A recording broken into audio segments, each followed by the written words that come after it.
le manquement. Oui, merci Jésus. Superstar Beats, Alléluia. out of this world. Let's go. Yahweh, Yahweh.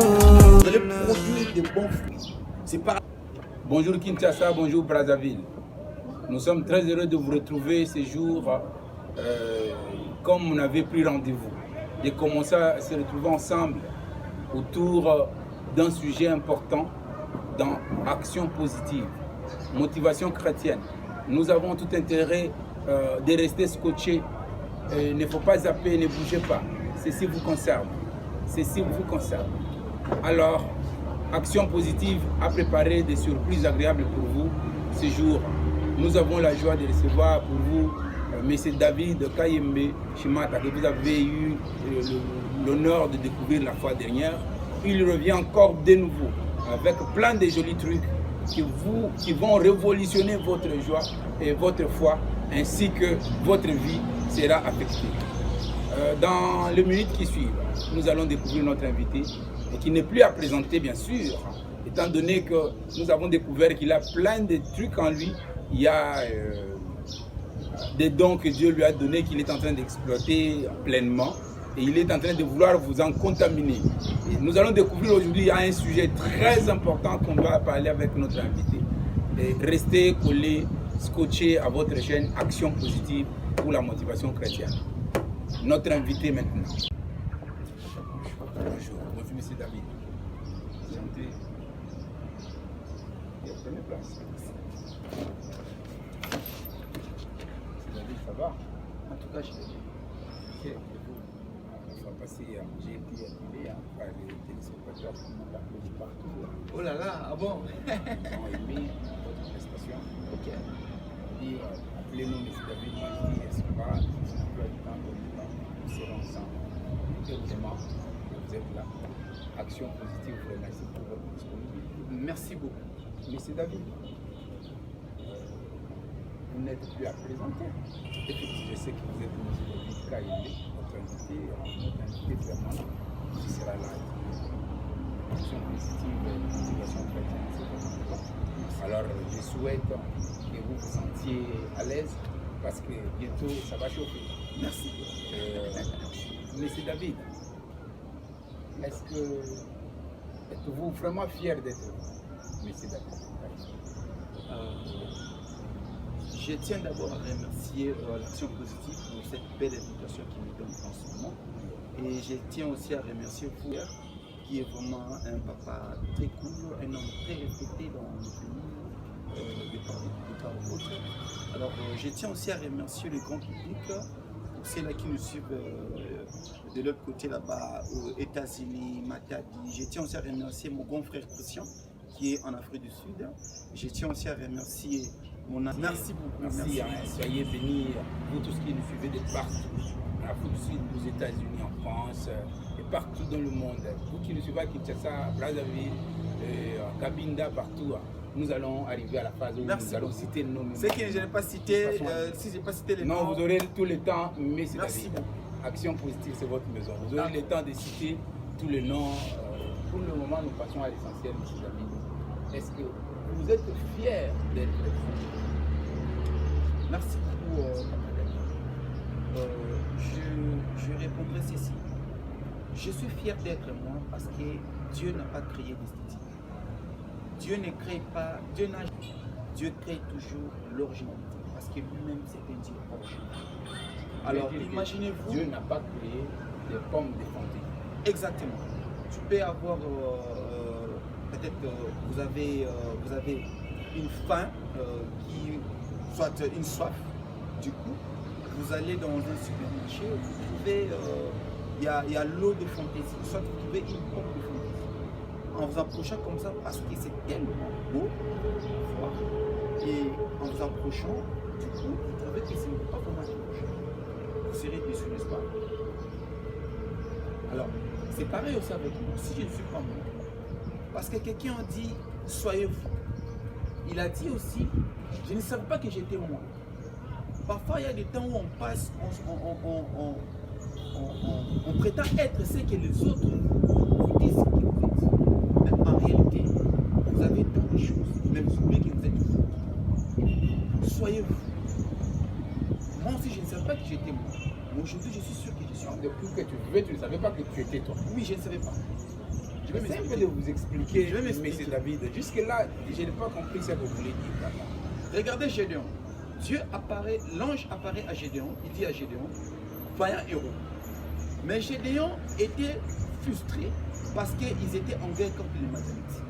Pour lui, il sentait une famille vraiment. Il s'était rendu compte que le ticket que Dieu lui avait donné et celle que les autres, soit de leur communauté, avaient juste imprimé dans son esprit, c'était pas vraiment pareil. Il était inconfortable avec cette appellation. Du coup, avec moi aussi. Aujourd'hui, j'en remercie le Seigneur parce que je me rends compte que j'avais beaucoup de dons et de talents. Je ne savais pas que j'étais moi. Alors le vrai nom, c'est l'original de Dieu. Dieu nous a créés avec des dons, des talents, des compétences, des atouts, des visions, ainsi de suite. Mais avec le temps, on se rend compte qu'on était à côté. Nous étions juste en train de naviguer selon les étiquettes des gens. Toi, tu n'es pas... il y a des fois dans une famille comme ça. Yo, soba, yo, zamaye, l'été, on a moni pena. Toutes ces choses étaient imprimées dans le cerveau, dans la subconscience. Automatiquement, on se rend compte que nous ne valons pas quelque chose, nous sommes vraiment sans valeur. Exactement. Et ça fait que nous puissions nous sous-estimer. Exactement. C'est ça qu'on appelle, en anglais on dit low. Donc low estime, c'est-à-dire j'avais une estime de soi qui n'était pas vraiment à la hauteur. Mais aujourd'hui je suis fier d'être moi, parce que je m'y connais. Vous voyez, maintenant vous êtes fier d'être vous. Que penseriez-vous pour quelqu'un qui regarde une personne de loin, qui trouve que non, cette personne est merveilleuse, cette personne est phénoménale, cette personne est extraordinaire, la personne décide de l'approcher. Vous vous approchez, dès loin vous avez admiré les qualités, vous avez trouvé que la personne a des grandes performances, mais vous vous approchez, et vous trouvez que non, ce que vous voyez à distance n'est pas ce que vous vivez quand vous êtes proche. Automatiquement, il y aura les rejets. Je vais vous rejeter. Je peux entrer dans un supermarché, j'en trouve une pomme de face, comme on dit en anglais, une pomme de fake, une pomme d'escroquerie. On appelle ça l'escroquerie. Quand quelqu'un vous rejette, c'est que vous l'avez escroqué. Donc c'est-à-dire l'apparence n'est pas du tout l'original. L'original, c'est ce que vous êtes dedans.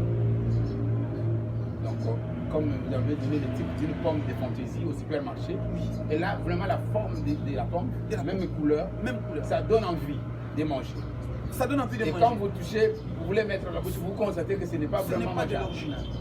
Et vous rejetez. Vous allez rejeter. Pourquoi vous allez rejeter? Parce que vous avez envie de manger. C'est pareil avec nous les hommes. Si on ne trouve pas de choses en nous, parce que nous sommes tirés des terres. Nous sommes faits de la poussière. Dieu a pris la richesse. Nous sommes faits de la richesse. Pour votre information, il y a des choses en nous. Alors lorsqu'on trouve qu'il n'y a pas de choses à manger en nous, on nous rejette. Je ne parle pas des choses à manger littéralement, la bouillie et tout. Non, il y a des choses que le monde attend. Tu veux dire que les gens qui sont victimes du rejet, c'est parce qu'on n'a pas trouvé quelque chose en nous. Exactement. Quelque chose à manger. Je ne parle pas, je parle des choses qui ne sont pas... Si au moins nos téléspectateurs peuvent essayer de comprendre, quand on parle du rejet, on vous en rejet. Les rejets, pour toi, ça signifie quoi? Les rejets. C'est quoi les rejets? Merci. Pour moi, les rejets, par définition, selon j'ai toujours dit, selon les conventions établies dans nos dictionnaires d'aujourd'hui, le rejet, c'est l'action d'abandonner ou soit de refuser quelque chose. Et moi, je crois que je peux aussi donner ma propre définition que j'ai eue avec le temps. Le rejet, c'est la restauration. C'est une mise à jour. Pourquoi? Je vais m'expliquer. Non, monsieur. Tu ne peux pas continuellement avancer comme ça dans la boue, tu nous dis une chose de son contraire. C'est une grave contradiction. Merci beaucoup, papa. Les rejets, c'est le fait d'abandonner, de rejeter, de refuser quelqu'un ou quelque chose. Maintenant, vous parlez encore du rejet qui est une forme de restauration. C'est une grave contradiction. Nous allons y revenir. Nous allons y revenir. Ça, c'est une parenthèse que j'ai ouverte. Je sais à quel moment je vais la refermer. Parce que ce que tu viens de dire, moi, ça n'arrive pas à me convaincre. Très chers téléspectateurs, M. David vient de créer un dossier que nous devons vraiment traiter à fond avant que cette émission ne se termine. La différence. Et où réside cette différence entre ces rejets? Ces rejets qui signifient l'abandon, le refus d'une chose ou d'une personne. Et aussi ces rejets dont lui considère comme une restauration, comme quelque chose de bien, une renaissance, une restauration. Là, moi personnellement, je ne suis pas convaincu. Je suis sûr que vous vous posez la même question, vous voudrez bien savoir ce qui se passe. Mais c'est d'abord. Est-ce que vous pouvez quand même essayer de nous donner quelques cas, quelques exemples de rejet?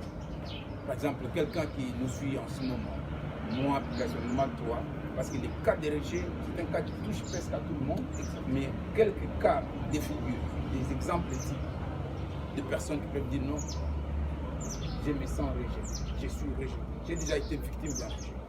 Allez-y. Il y en a plein, le monde entier subit cette crise-là du rejet.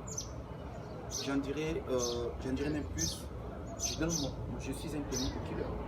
Par le passé, j'ai été rejeté par tous. Qui pouvait au moins me permettre au moins de passer ne fût-ce que 30 minutes avec lui. Parce que je valais absolument rien. Je ne produisais pas. À un moment donné, je me rendais compte que je pouvais juste satisfaire les gens. Mais en fin de compte, lorsque je rentre à la maison, je pleure. Je peux avoir 1000 francs dans ma poche. Mais parce qu'on m'a demandé, je perds de ne pas donner parce que je perds du régime. Mais le jour où j'ai lu un... Donc tu refuses, tu as peur de refuser de donner les 1000 francs que vous avez. Exact. De peur que les autres vous rejettent. Vous rejettent. Ils pensent que vous êtes une mauvaise personne, vous ne méritez pas de vivre avec eux. Normalement. Vous vous sacrifiez vous-même. Oh, je me fais du mal. D'autres cas. Tu peux avoir dans un mariage les deux partenaires, en tout cas, l'autre attend de l'autre un niveau de standard un peu élevé. Par exemple, un monsieur qui gagne au moins $100 à la fin du mois, mais la dame a besoin de satisfaire ses besoins parce que nous sommes au 21e siècle. Aujourd'hui, nous avons les Android, l'iPhone 12 Pro, je ne sais pas quoi. Mais vous sentez que la dame veut toujours une vie exorbitante. Mais le monsieur n'a pas les moyens de lui offrir. Automatiquement, la dame rejette l'autre et il divorce, il cherche un autre. Je donne encore un exemple.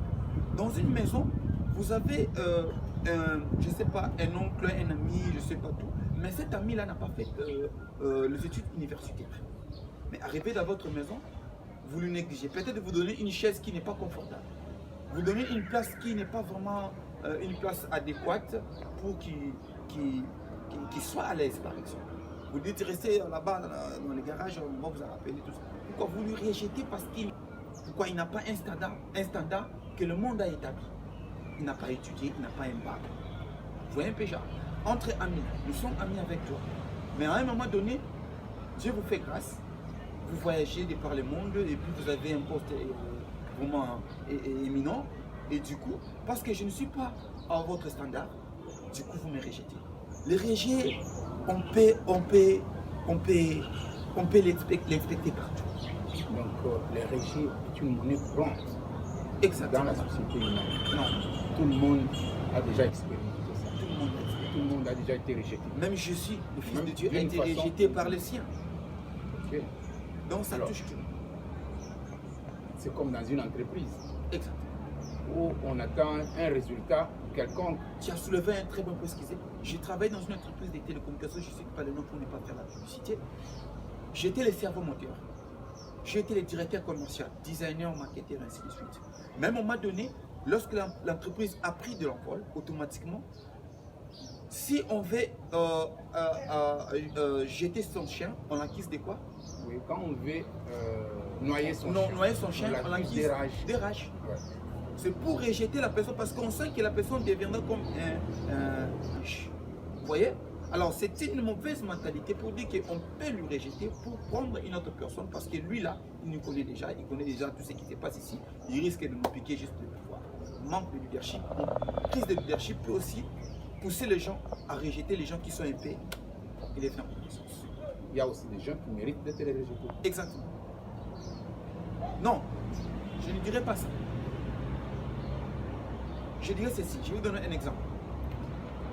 Dieu n'a pas créé de nullité. Dieu n'a pas créé de pauvres. Dieu n'a pas créé de malades. Dieu n'a pas créé de pauvres. Tout le monde est important. Même la fourmi est importante dans votre maison. Je m'explique. S'il n'y a pas de fourmis qui sont dans votre maison, ça prouve qu'il y a la crise. Parce que les fourmis suivent la nourriture.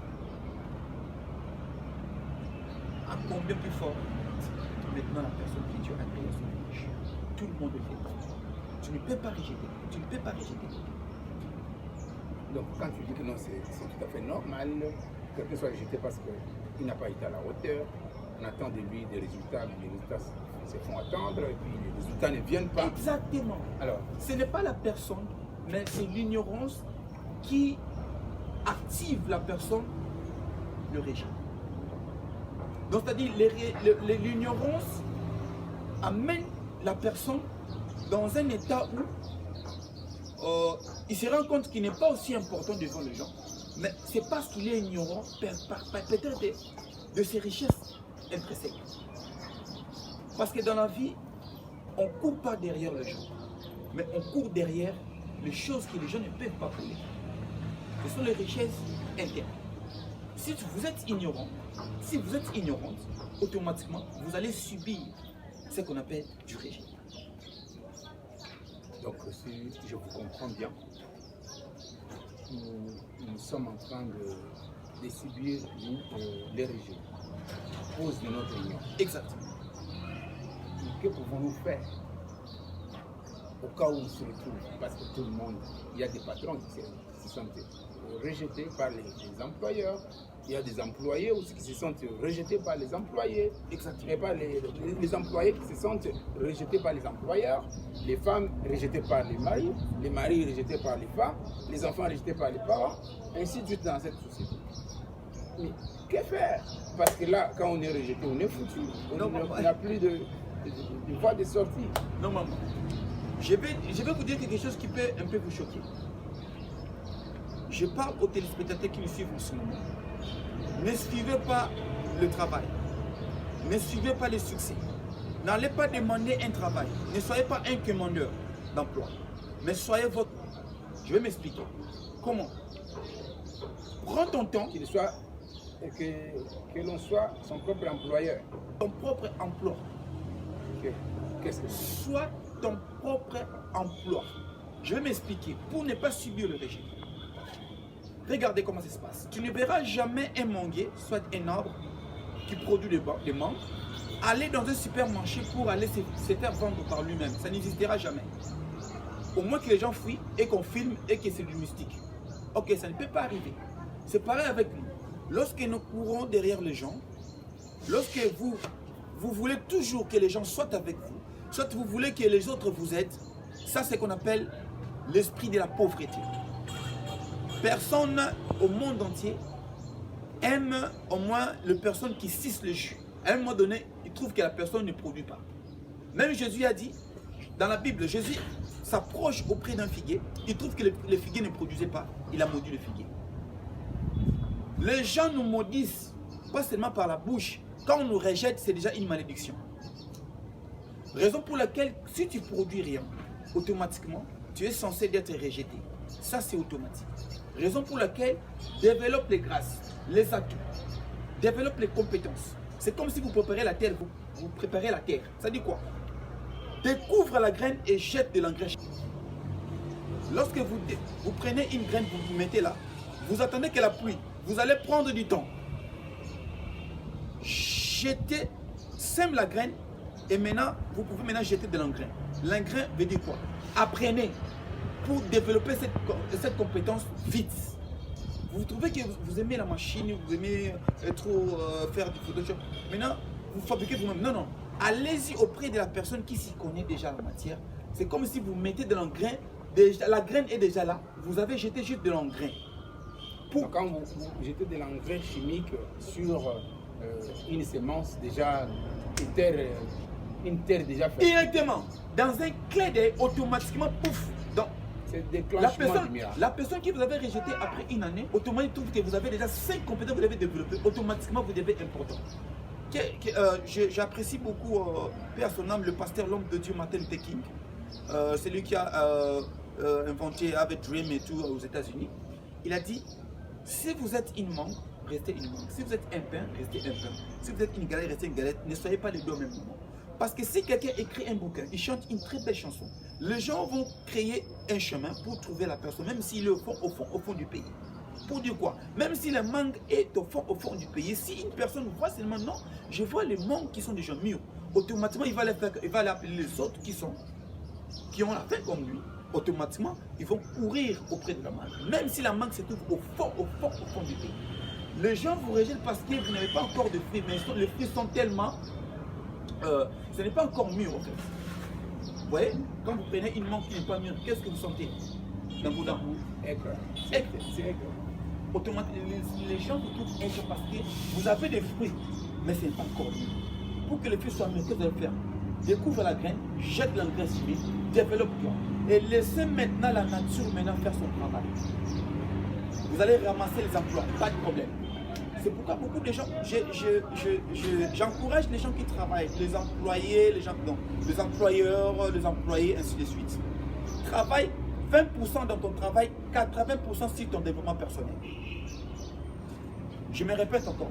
Travailler 20% pour ton employeur, mais travaille au moins 80% pour toi. Parce qu'on ne peut pas travailler pour l'argent, mais travaille pour avoir une expérience. Ce que tu deviens en travaillant est très important parce que les profits sont plus précieux que le salaire. Je me répète encore, les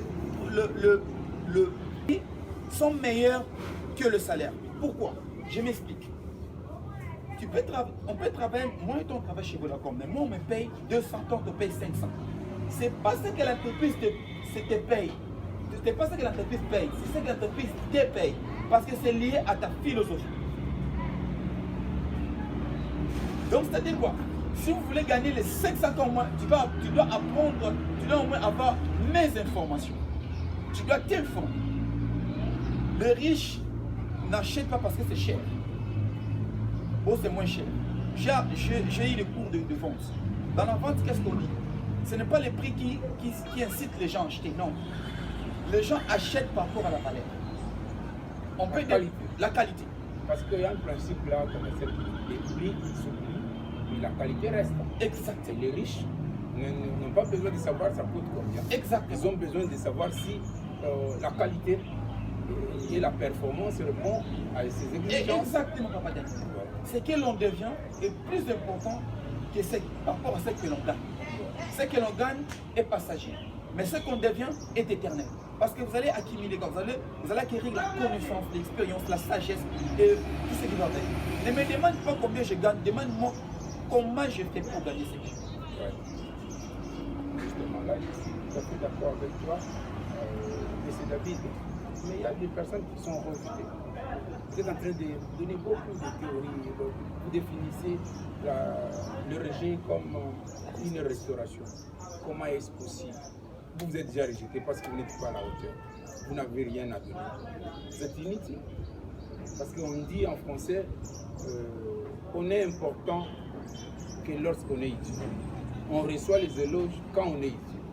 Dès que vous n'êtes plus utile, on peut vous jeter, même à la poubelle. Si je tiens mon livre ici, précisément, et je le protège, c'est parce qu'il est utile pour moi, j'ai quelque chose à tirer dedans. Mais si je n'ai plus rien à prendre, c'est inutile, c'est jetable. Maintenant, comment vous pouvez dire à un livre qui est déjà jetable, qu'il est encore important? C'est inexplicable. Je m'explique. Dieu a dit à Ézéchiel de prophétiser sur les ossements desséchés. Mais déjà, il n'y a rien. Mais comment on peut avoir, on peut renouveler encore la personne? Ok, je peux vous donner un exemple d'une prédicatrice. C'est une évangéliste qui a une renommée mondialement reconnue, Joyce Meyer. Il a été violé plusieurs fois auprès de son père et son oncle aussi. Il a été Violé par son sexuellement, père. oui, par son père et son oncle aussi avait fait ça. Alors, ça dit quoi? Il a écrit un livre que j'ai eu à consommer en 2014-16 comme ça. Le titre était Overcoming Need to Please Everyone. Donc, Overcoming Need to Please Everyone veut dire surmonter le plaisir de plaire à tout le monde. Dans ce livre, j'ai tiré que 2 leçons. Il a dit ceci. Pour ne pas subir le rejet, pour ne pas être victime du rejet, il faut premièrement te connaître. Qui suis-je? Moi, Papa Daniel. Qui suis-je? C'est la question qu'on doit se poser en première position. Quel talent? Dieu m'a donné quoi? Je suis fort en quoi? Deuxième règle, il a dit, prenez maintenant Dieu, mélange Dieu avec toi et fais route ensemble avec Dieu. Cette personne, même si vous le rejetez aujourd'hui, mais demain, ça sera fantastique. Pourquoi? Parce qu'il marche avec son concepteur, le Tout-Puissant Dieu. Raison pour laquelle, lorsqu'on a rejeté Jésus, aujourd'hui, c'est celui qui est au trône. Lorsqu'on vous rejette, on vous donne l'onction. Lorsqu'on vous rejette, on vous donne tous les matériaux possibles pour être fou. Ce sont les matériaux, ce sont les histoires à manger. C'est que les rejets, en quelque sorte, est positif. La restauration positive. Pourquoi? Ça va choquer certaines personnes. Si les gens vous rejettent, ne suivez pas les gens.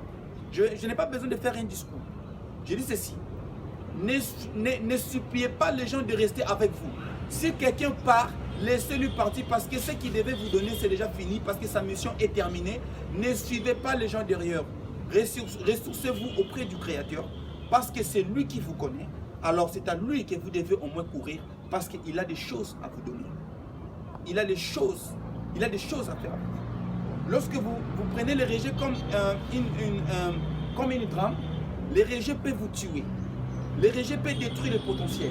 Parce que les gens qui ont le don, le talent, les compétences, s'ils prennent les rejets comme si c'était un drame, automatiquement, ils paient ça en neurosciences, le cas d'urgence. Quelqu'un quand il est... Vous savez, les gens quand ils ont été rejetés, injuriés et tout, vous savez, le sentiment qu'ils amènent, on appelle ça le shame, mawa. C'est le plus. Or, c'est contagieux. Lorsque vous êtes tacheté en esprit par ces genres de comportements, personne ne voudra rester à côté de vous. Vous allez tuer les potentiels. Suivez-moi très bien. Raison pour laquelle, lorsque les gens vous rejettent, c'est une belle occasion pour vous mettre à jour. Dis-toi, si on me rejette aujourd'hui, qu'est-ce que je n'ai pas? Est-ce que j'ai un certain talent? Est-ce que j'ai quelque chose à donner au monde? Parce que vous devez donner. La vie ne tourne pas autour de soi. La vie tourne autour de quelqu'un d'autre. J'ai aimé Zig Ziglar, le motivateur chrétien, il a écrit un livre, Rendez-vous au sommet. Il a dit ceci.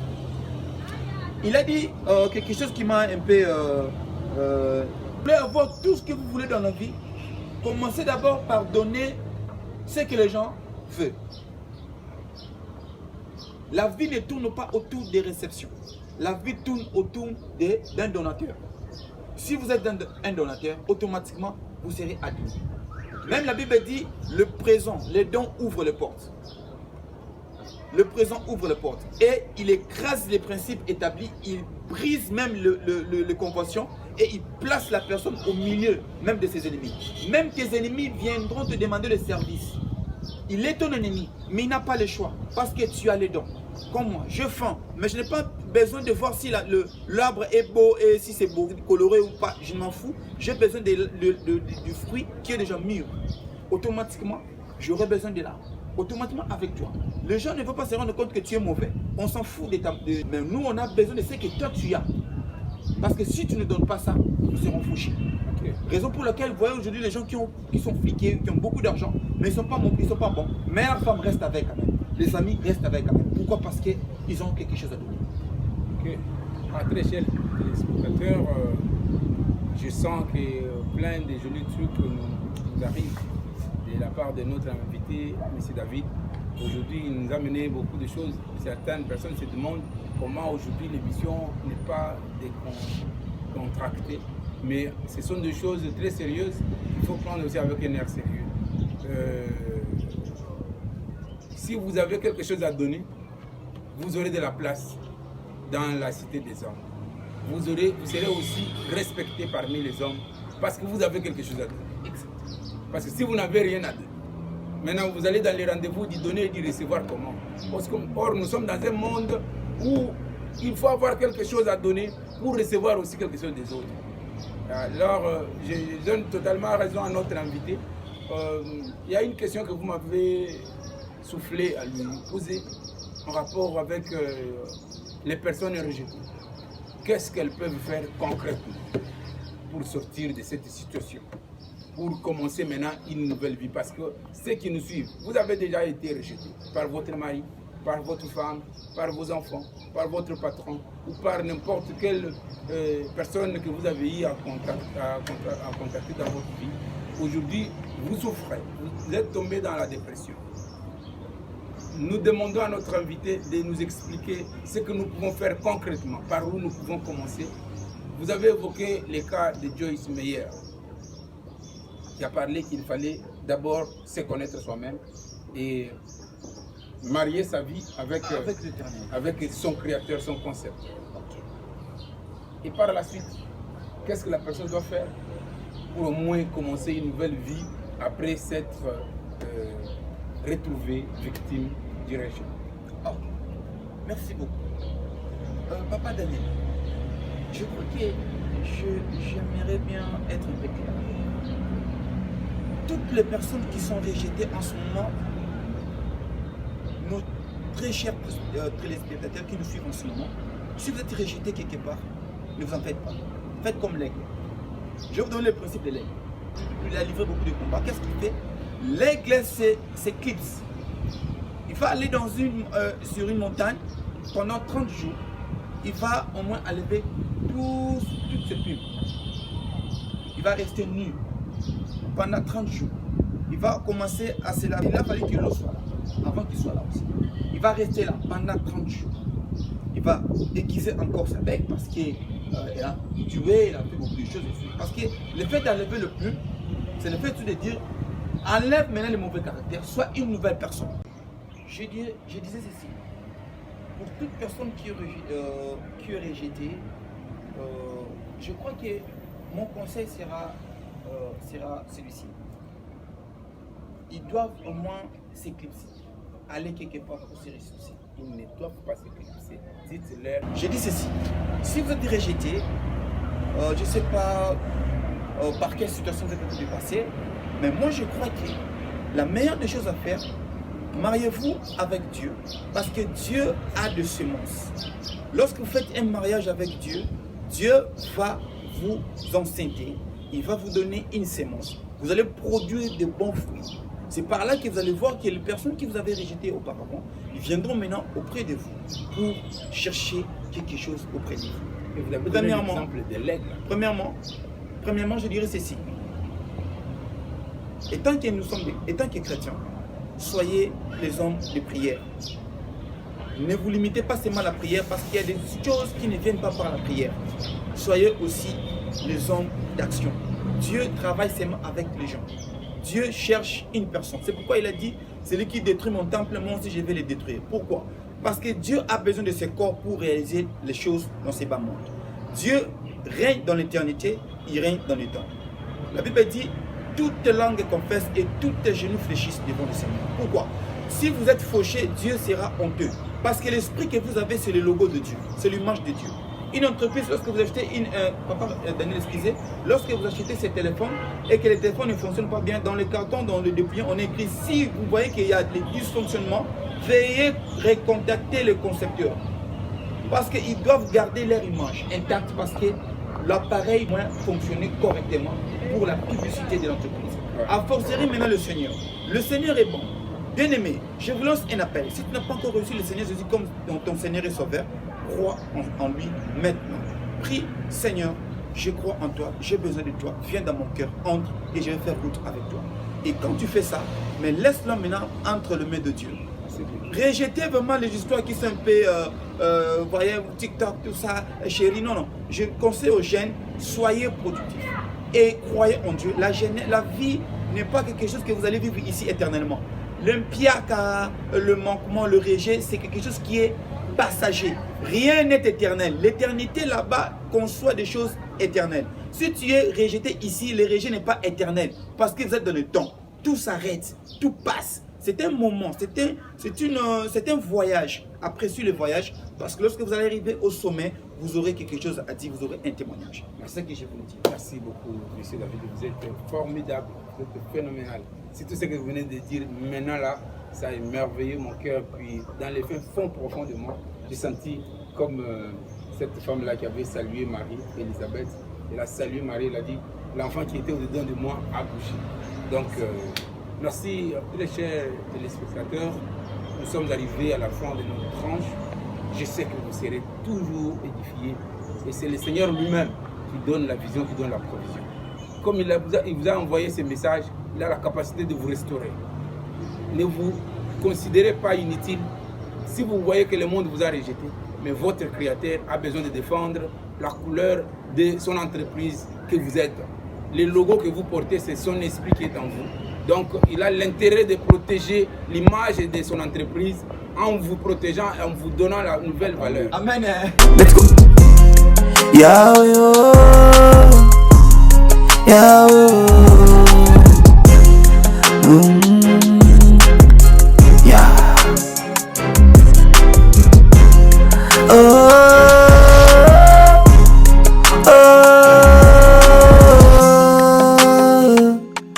Yahweh, j'étais dans la merde, j'étais dans la persécution.